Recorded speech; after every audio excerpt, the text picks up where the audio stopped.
Kenyans. As long as there are downtrodden people in the nation of Kenya, the struggle for liberation in Kenya, as elsewhere in Africa, remains urgent and imperative. That struggle is still urgent and imperative even today.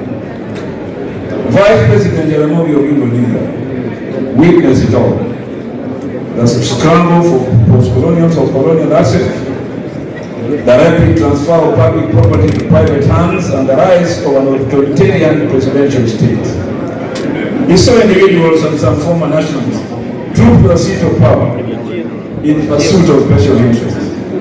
He saw firsthand the seeds of present-day megagraph planted and the disdain for the citizen displayed among the ruling class. This was not the Kenya Jaramogi had dreamed of. Certainly not. Without shame or sense of guilt, these crowds accumulated land at an alarming speed, driving poor peasants out of their ancestral homes when it suited them. Jaramogi faced without constant intrigue. Jaramogi faced constant intrigues in the ruling party Kenya. To isolate all progressive forces decided to finally resign from the government to form the Kenya People's Union in 1966. Jaramogi Odinga was detained without trial, as you have heard, and the government mounted a witch hunt against all progressive forces. Jaramogi remained unburied and continued the struggle for multi-party democracy, dignity and social justice up to its last breath. Exactly 30 years ago today, we fondly remember Jaramogi as steadfast, modest, honest, consistent, a diligent farmer, teacher, mentor, a Pan-Africanist, nationalist, a realist who was earnest in his advocacy for the liberation of the nation of the earth in Kenya and elsewhere in the world. Koigi wa Mwende got it right. He said Jaramogi Odinga was one of the few politicians whose politics was driven by ideology than personal whims, and by a vision that would have been a compass by which he would have led the ship of state had he been president of this country. Unquote. To the disbelief of many, Jaramogi hung Kenyatta's portrait on the wall of his Kisumu home. Together with portraits of great freedom fighters like Nyerere, Nkrumah, and Gabriel Abdel Nasser of Egypt. When asked why he would give Kenyatta this honor, he said that he had no power to revise history and deny that Kenyatta fought and suffered for the freedom of Kenya. His honesty and respect for history was engraved on his walls, notwithstanding his differences with Jomo Kenyatta. Those of us who led the second generation struggle have walked in the footsteps of Jaramogi, consistently working with Islam Raila and Odinga. Jaramogi lives on in the basic structure of our struggle. The constitutional respect and honors, and I quote, those who heroically struggle to bring freedom and justice into our land. Jaramogi's name and footprints is in it and remains indelible. Devolution, as enshrined in the 2010 Constitution, is a fruit of the second liberation. The preamble recognizes the aspirations of all Kenyans for a government based on the essential values of human rights, equality, freedom, democracy, social justice, and the rule of law. Since the 1960s, not just in academy, but also in politics as well. Michael. Thanks very much, Peter. I'd like to begin by expressing my appreciation to the Odinga family for accepting, for being generous and allowing us to come in and celebrate this anniversary of a great African, a great statesman. Dr. Buru, thank you very much. a friend of many years, right? Mr. Jaramogi Odinga. Okay, always a pleasure to be with you and your family. Let me say this before I go far. I don't want to repeat what everybody has said about the greatness of this man. I want to say something about greater things we have done, which are not yet in the public domain, and which is people like us who should be doing research and bringing them to you as a way of getting known better and also getting our country to improve the way it does its business better. I was 12 years old, 1958, when Jaramogi stood in Parliament, Legislative Council, and said whatever the British thought about the 14 members who had been elected in that two leaders of the African people are the ones who locked up. Jomo Kenyatta, Kapenguria 6, and the others. I can assure you from what I heard from the elders, because we're still in the village concentration camps, the earth shook. Nobody knew what was going to happen to him, whether he too was going to be locked up, or what was going to happen. But I can tell you, it was a moment that raised people's hearts. Today, I want to use this position in my own small way to give back to that moment of happiness which an awful lot of young children in those villages felt as a result of their movie. What to whom has been recently two major biographies this past year were published, not specifically about Jaramogi, but we mentioned him. I think if you can bring the two. Oh, here they are. One, it's about the life of Martin Luther King. Martin Luther King, as you all know, was one of the greatest leaders of the last century. An African American, he was there at independence in 1957. He knew Jaramogi, he knew Tomboya, he knew this country. He followed each and every development that was going on. This is by far the most important book published so far. 680 pages is big book on the life of Martin Luther King. You may not know, when a song arose, I don't know this song, Jaramogi Odinga. Martin Luther King knows about this because Malcolm X was singing about this when he was talking about Mau in Harlem. So you can see what we know and what you're hearing about what you're doing is part of the story. Second book here is the book on Patrice Lumumba, by far the best there is now on the death and the murder of Patrice Lumumba. Patrice, he handed of hydrochloric acid in the Tanga. Two things here which are important to Jaramogi's life. You will not believe. Martin Luther King was accused consistently by the CIA and FBI of being a communist and of being in payroll of the communists. And that made his life hard. Patrice Lumumba was accused of being a Soviet spy. No. Both of them, like Jaramogi, fought for rights of the people of Africa in big ways, in different ways, in different parts of the world. The only way to make life difficult for them was to accuse them of being allies of communism, of Russia, of China.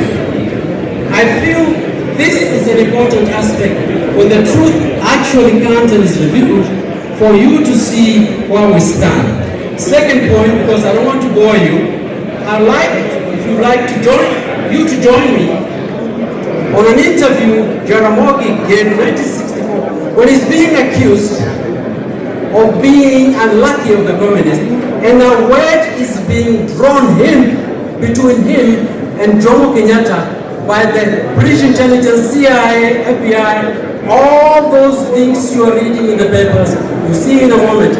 If you can please put this video on. I'd like you to listen, especially because as we were trekking our way here, we kept receiving messages from people who were wishing us well on this occasion. So PM and Dr. Oburu and the entire family, thank you for organizing this. We thank you. Because of time constraint, I will be very schematic. We grew up in the powerful shadow in East Africa of the figures that you saw in the photograph that Dr. Michael Chege just showed us. Built at Kagea, Agwin Kodak, Acheng Oneko, Pio Gama Pinto, Paul Gay. Later on we would add J.M. Kariuki, Taita Towe. We grew up in the powerful shadow of these nationalists. I, of course, didn't know Jaramogi then. I didn't know him in Kenya. But I was very fortunate I would get to know him in New York as his resident assistant. Jaramogi in the early 80s would travel to New York because he had an NGO registered with the United Nations. And also come to New York to organize, to travel to neighbor. He did not. But he became somebody more important, with an impact more durable, because he led by example, because he led and lived by his conviction. Jaramogi therefore left a powerful legacy for all of us. The second thing I want to say is that I was struck by the virtues, by the attributes that were so self-evident in Jaramogi. His faithfulness to the people, his courage, his sense of duty, his tenacity in the struggle, and very rare, his self-denial. Denying himself in order to serve the greater good of the community. Jaramogi was also, in spite of his suffering for many years, always committed to reconciliation. These are attributes which, in my view, were not accidental. The Luo elders have attributes which are expected of them, as Jodito Pacho, and these attributes of Jaramogi come straight from that tradition. May God bless him for all that. Thirdly, I was struck that Jaramogi, among the African leaders, was a deeply rooted leader. Rooted in his own culture, in his tradition, in the history of his people. That is what gave Jaramogi the confidence to be so open and so cosmopolitan, and to accept other cultures and traditions and not be threatened by any of that. He made friends all over. You cannot be a great leader in Africa if you are floating in thin air. You have no roots. It's like Okot Bitek's song of the winner. Without that being the authentic voice of his mother, written in the idiom and rhythm and meaning of his own people, it would not have made the impact it did. So in the political arena, Jaramogi was the equivalent. His rootedness made him a more authentic nationalist in Kenya. He made him a more powerful, convincing Pan-Africanist. How I wish that more of our leaders today would have those virtues. Then let me say this. Before Jaramogi, Bobby Marley said and sang, "We cannot sing the Lord's song in a strange land. We cannot sing the Lord's song in the land of not yet Uhuru." Jaramogi particularly provided this dirge, this soul searching, this creed of cœur, because of the wholesale plunder that some of our leaders are doing to our country. Not corruption. Corruption is a polite word. Wholesale plunder that is taking place. Jaramogi spoke of not yet Uhuru because he was opposed to some of the African leaders manipulating our ethnic diversity and richness to divide our people. Jaramogi never accepted this. Jaramogi said, not yet Uhuru, because he wanted power to be with our people, to elect those that should govern them, and not the string of rigged elections. And Jaramogi said, not yet Uhuru, because he believed in an egalitarian society, a society in which a child from the remotest village in Kenya can become Professor Nyang'nyong'o. A child from the rural areas and the slum can tomorrow become Dr. Uhuru. He believed with all his heart in providing equality of opportunities. So, if we are today celebrating the life and contribution of Jaramogi, are we prepared to be worthy heirs of Jaramogi?